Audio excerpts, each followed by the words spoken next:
Madame la députée de Sherbrooke, vous êtes la seule à avoir la parole. Monsieur le Président, on est 125 députés ici. On est probablement quelques-uns à déjà avoir eu besoin d'appeler le 911 parce que la vie de quelqu'un était en danger. Qu'est-ce qu'on aurait pensé si on s'était fait mettre en attente pendant 2, 3, 4 semaines? Tout le monde ici trouverait ça inacceptable.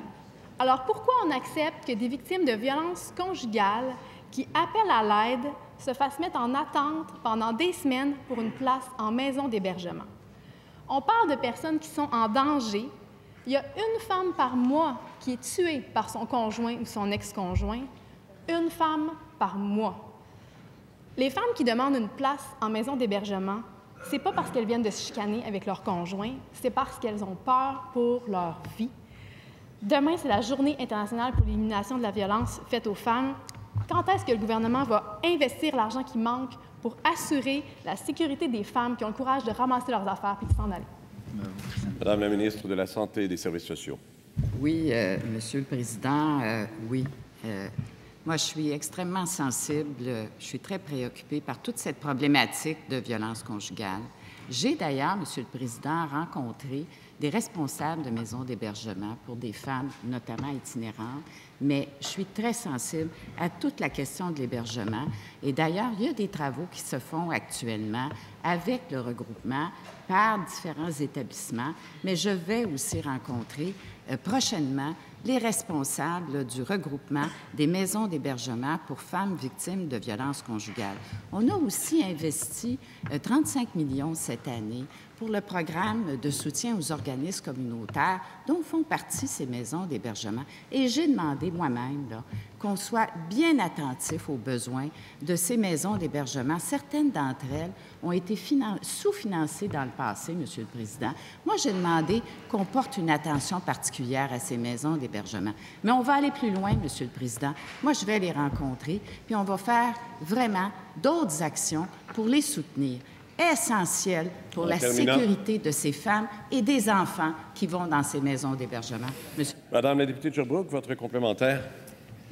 L'année dernière, c'est 15 000 demandes d'hébergement qui ont été refusées par manque de place. Ça fait 41 femmes par jour.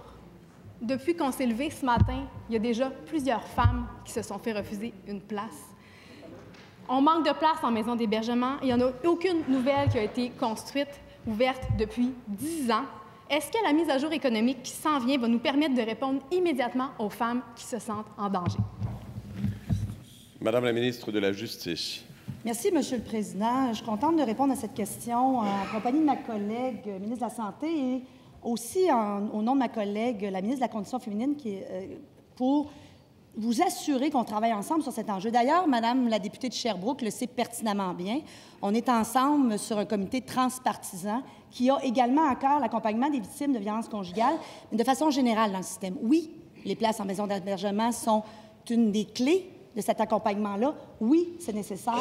Ma collègue vous a répondu. On travaille sur ces enjeux-là. On a d'ailleurs des conversations avec les maisons d'hébergement et quand on leur demande de nous aider à trouver d'autres solutions autres du financement, on est à la table pour les écouter, Monsieur le Président. Madame la députée, deuxième complémentaire. Ma collègue sait très bien, comme on sait tous ici, que ce n'est pas le mandat du comité qu'on a formé et qui fonctionne très bien par ailleurs, de travailler sur la question des maisons d'hébergement. On travaille sur la réponse en matière de justice. Moi, ce que je veux savoir, c'est quoi l'échéancier? Pourquoi il y a encore des femmes qui sont sur des listes d'attente quand elles sont en danger chez elles? C'est quoi l'échéancier pour répondre à ces besoins-là? Madame la ministre de la Santé et des Services sociaux.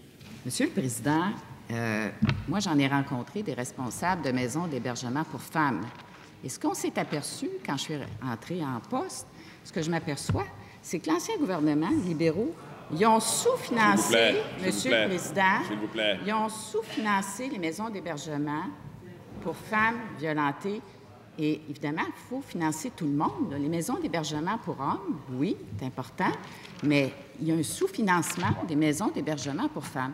Alors nous, Monsieur le Président, on répare, puis on va réparer ça aussi, Monsieur le Président. On va supporter nos maisons d'hébergement pour femmes violentées, Monsieur le Président.